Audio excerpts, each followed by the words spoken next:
अस्सलाम वालेकुम स्टूडेंट्स। आज हमारा केमिस्ट्री का लेक्चर नंबर 4 है, जिसमें हम स्टडी करेंगे सॉल्यूशन, कोलाइडल सॉल्यूशन और सस्पेंशन के बारे में।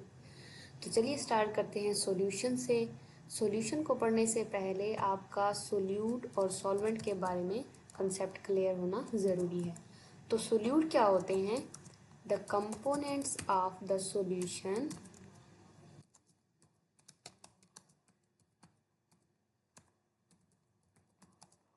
that are present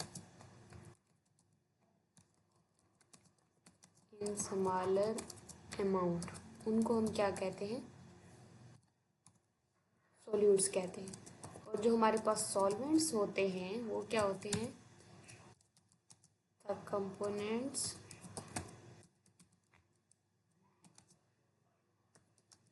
of the solution that are present in larger amount, उनको हम सॉल्वेंट्स कहते हैं। ये चीज़ आपने 8th क्लास में भी पढ़ी थी। मतलब क्या है इसका? अगर मिसाल के तौर पर अगर आप समझो इस बात को, तो जो ब्राइन हमारे पास होता है, साल्ट्स इन वाटर, उसमें जो साल्ट होगा वो क्या होगा? सोल्यूट होगा। और जो वाटर होगा उसको हम क्या कहेंगे? सॉल्वेंट्स कहेंगे। तो चलिए स्टार्ट करते हैं। The solution is a mixture, एक ऐसा मिक्सचर होता है in which the solute particles are completely homogenised in the solvent, जिसमें हमारे पास जो सोल्यूट पार्टिकल्स होते हैं वो मुकम्मल तौर पर सॉल्वेंट्स के अंदर हल हुए हुए होते हैं। मिसाल के तौर पर डिसोल्यूशन ऑफ सोडियम क्लोराइड और कॉपर सल्फेट इन वाटर, ये जो हमारे पास नमक की जो मैंने मिसाल दी आपको, ये हमारे पास क्या है? होमोजीनियस मिक्सचर, सॉरी सॉल्यूशन की बेहतरीन मिसाल है। इसमें होता क्या है, आपको अगर आप इसको गौर से देखो तो इसके पार्टिकल्स मुकम्मल तौर पर डिज़ोल्व होते हैं। ऐसा नहीं होता कि आप इसके पार्टिकल्स को आम आँख से देख सको।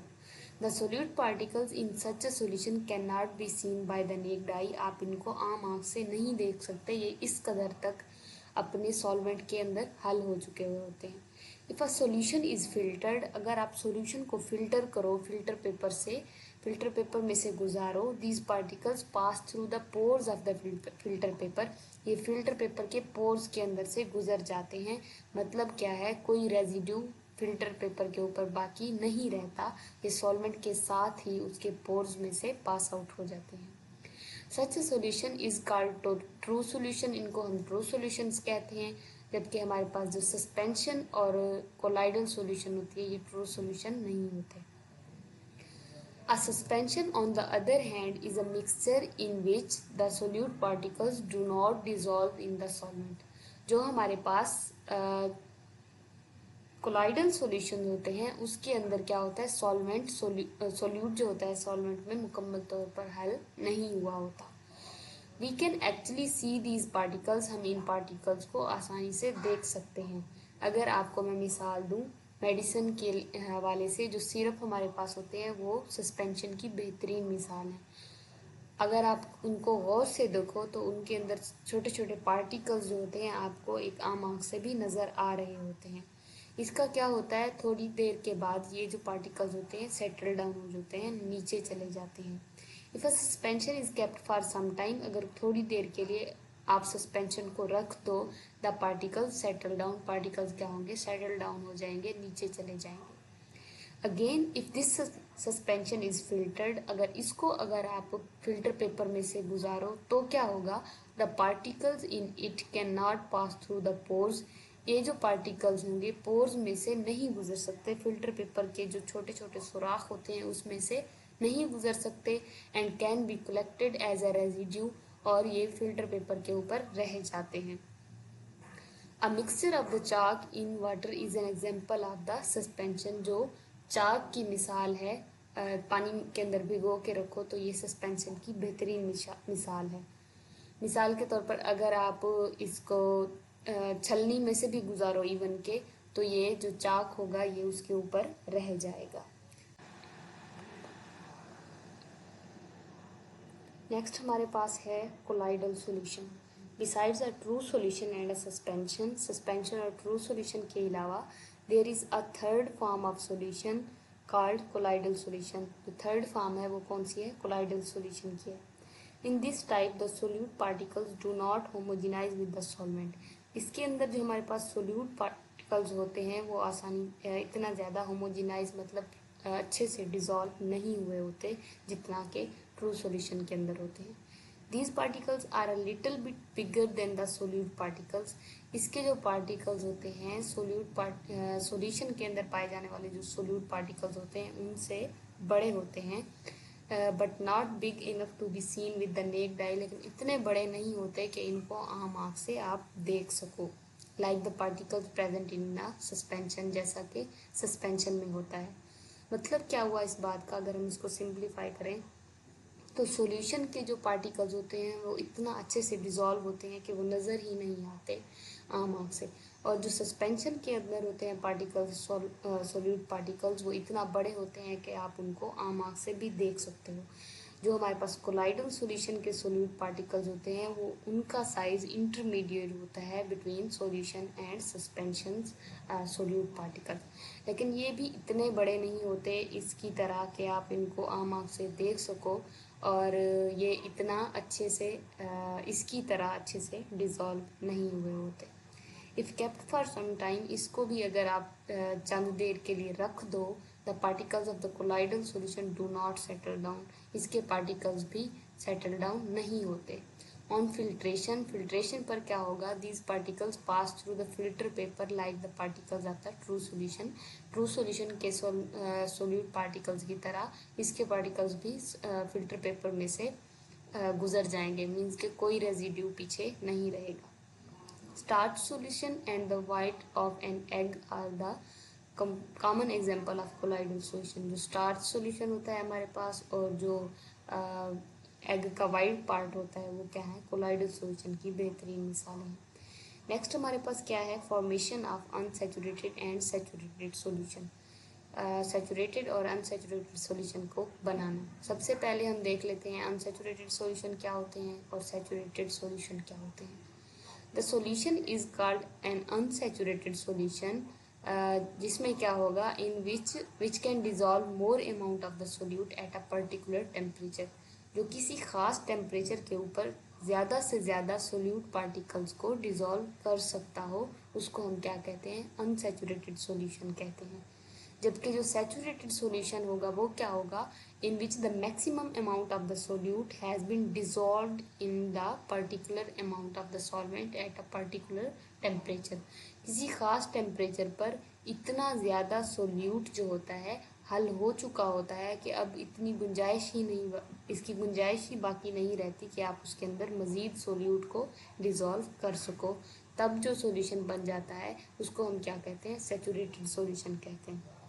अगर हम मिसाल लें तो चीनी को पानी के अंदर हल करते रहो, एक ऐसा मतलब इतना ज़्यादा चीनी डालते रहो, एक ऐसा पॉइंट कि वो हल होती रहे। एक ऐसा पॉइंट आ जाएगा जब आप इतना ज़्यादा चीनी डालोगे उसके अंदर तो वो चीनी उसके अंदर नहीं डिज़ोल्व होगी बल्कि वो सेटल डाउन हो जाएगी।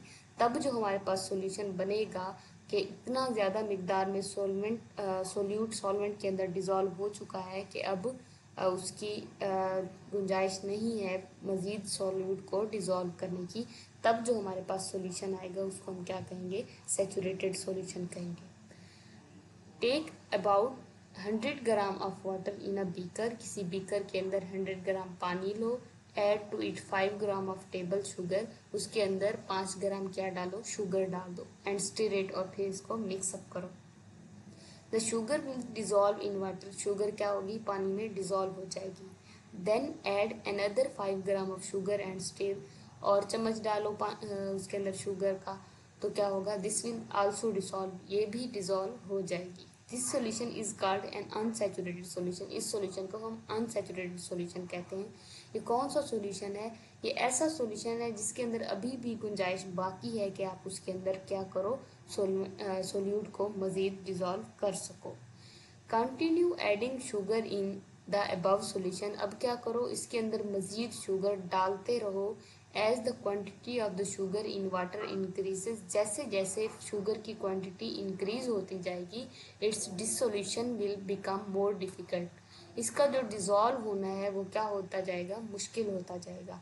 अ स्टेज कम्स, एक ऐसी स्टेज आ जाएगी when no more sugar will dissolve in water at this temperature, के मज़ीद शुगर जो है उसके अंदर हल होना बंद हो जाएगी उसी टेम्परेचर पर। Any more sugar added at this stage will settle down at the bottom of the beaker, जब आप मज़ीद शुगर डालोगे वो क्या होगी, सेटल डाउन हो जाएगी।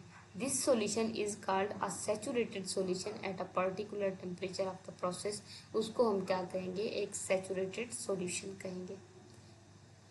नेक्स्ट क्या है, different solutes have different solubilities in a particular solvent. वो कह रहा है कि एक ख़ास सॉल्वेंट के अंदर जो सोल्यूट्स होते हैं, मुख्तलिफ सोल्यूट्स होते हैं, उनकी सॉल्युबिलिटी डिफरेंट होती है। मतलब क्या है इसका, कि शुगर आप शुगर की क्वांटिटी और होगी जो आप एक पानी के अंदर डिज़ोल्व कर सकते हो, उसी मिकदार के पानी के अंदर जब आप नमक को डालोगे तो उसकी सोलबिलिटी कुछ और होगी।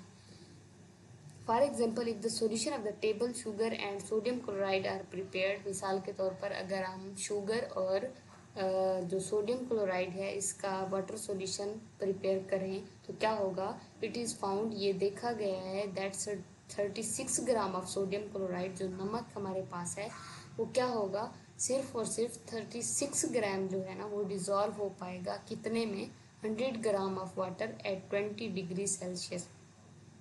20 डिग्री सेंटीग्रेड पर क्या होगा, पानी जो है वो सिर्फ और सिर्फ 36 ग्राम एक 100 ग्राम ऑफ वाटर के अंदर डिज़ोल्व हो पाएगा। इस पर क्या होगा, ये 20 डिग्री सेल्सियस पर हमारे पास 100 ग्राम ऑफ वाटर के अंदर जो 36 ग्राम सोडियम क्लोराइड है वो एक सैचुरेटेड सॉल्यूशन दे देगा। अब क्या होगा, अब मज़ीद अगर आप NaCl डालोगे उसके अंदर तो वो डिज़ोल्व नहीं होगा बल्कि एक सैचुरेटेड सॉल्यूशन हमें मिल जाएगा। जबकि इसके बरक्स अगर हम देखें तो हमारे पास टेबल शुगर है वो उसका कितना होगा, 203 ग्राम होगा। ये क्या होगा, 100 ग्राम ऑफ वाटर के अंदर आप अगर 203 ग्राम शुगर डालोगे तब जाके वो सैचुरेटेड सॉल्यूशन देगा। तो किसकी सॉल्युबिलिटी ज़्यादा हुई, शुगर की। In other word the solubility of the table sugar in water is far greater than that of the sodium chloride at 20 degree Celsius. वो क्या कह रहा है कि जो शुगर की solubility है वो सोडियम क्लोराइड की निस्बत काफ़ी ज़्यादा है। This is due to the fact, इसकी वजह क्या है, that sugar molecules are larger than the salts ion, के जो शुगर के मॉलिक्यूल्स होते हैं वो बड़े होते हैं साल्ट आइन की निस्बत। So more water molecules can be surrounded by a single sugar molecules. इसका मतलब ये हरगिज़ नहीं है कि जो शुगर के ग्रेन्स होते हैं हमारे पास घर में वो बड़े होते हैं नमक के ग्रेन्स की निस्बत। इसका मतलब केमिकल लेवल पर है कि शुगर का मॉलिक्यूल जो होता है वो बड़ा होता है नमक की निस्बत। इसकी मेन रीज़न जो हमारे पास होती है वो होती है हाइड्रोजन बॉन्डिंग, जो कि अभी आपको समझ नहीं आएगी। जो शुगर के मॉलिक्यूल्स होते हैं वो वाटर के साथ हाइड्रोजन बॉन्डिंग करते हैं और वो अच्छे से डिज़ोल्व हो जाते हैं, जबकि जो हमारे पास नमक होता है NaCl जिसको कहते हैं उसकी क्या होती है, वो हाइड्रोजन बॉन्डिंग नहीं बना करता वाटर के साथ। इसकी वजह से उसकी जो सॉल्युबिलिटी होती है वो भी क्या होती है, कम होती है। तो ये था आज का हमारा लेक्चर। उम्मीद है आपको हर बात समझ में आई होगी। अगर फिर भी आपका कोई क्वेश्चन है तो आप कमेंट सेक्शन में पूछ सकते हैं। तो मिलते हैं अगली वीडियो में, तब तक के लिए अल्लाह हाफिज़।